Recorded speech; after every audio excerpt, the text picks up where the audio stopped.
Department of Public Lands has recently completed an environmental site assessment for unexploded ordnance, munitions, and explosives of concern survey for a former World War II era U.S. military site on Tinian. The site assessment and survey were funded by a Brownfields grant totaling $200,000 awarded to DPL by the U.S. Environmental Protection Agency. The Bureau of Environmental and Coastal Quality assisted DPL in acquiring the grant and provided technical support throughout the course of the project. The purpose of the ESA was to assess the nature and extent of potential munitions-related contamination in the surface and near-surface soils at the site. Pina Ridge is an approximately 260-acre site identified as Tract 41-3. Extending from the northern border of the Masalig Ammunition Depot site to the northeastern edge of Pina Ridge. Historic records and photographs indicate that this site was also extensively used for munitions storage during the war.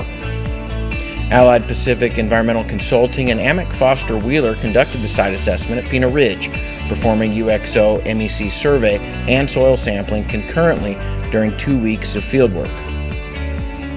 My name's Kyle Luckenavage. I'm a senior UXO supervisor with Amick Foster Wheeler. The instrument we're using out here on these transects is a Schonstadt magnetic locator. It's made specifically for ferrous metal.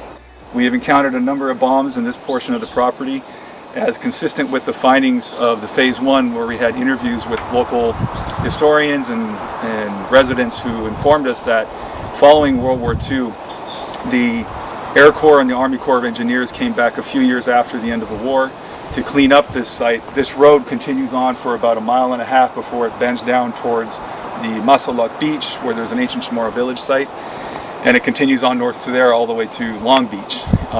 The military apparently came back and cleaned up the site, moving from the north to the south, and then at some point, due to unknown reasons, the southern portion of the depot was left as it is. So that is consistent with what we're finding.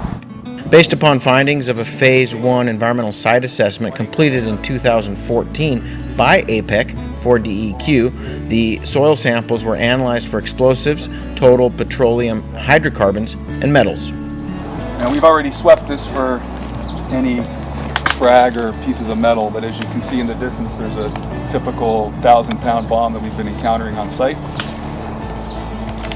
They do not have their detonators. Laboratory results showed elevated concentrations of TPH and chromium in some soil samples.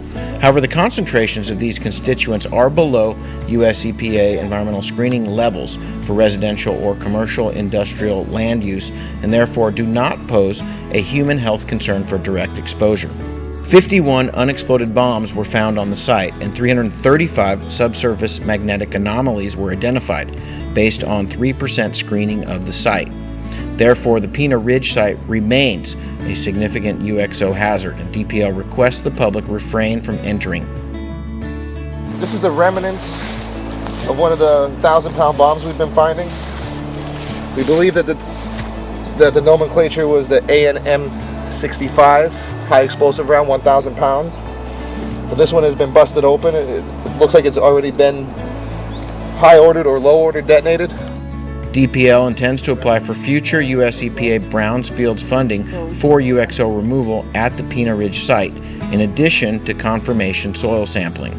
All site assessment activities were conducted in compliance with applicable federal and local regulations to include acquisition of required permits.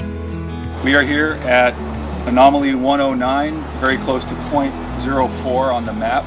This is a corner of one of our transect lines, and this is very typical of what we've seen. There's a cluster of 1,000-pound bombs just like this. Within a 50 to 60 yard radius of here, we encountered about 15 bombs just like this, scattered throughout. Allied Pacific Environmental Consulting was contracted via competitive proposal under direction of the Department of Finance Division of Procurement and Supply. Project request for proposals, sampling, and analysis plan and Phase 2 ESA report were approved by the US EPA Region 9.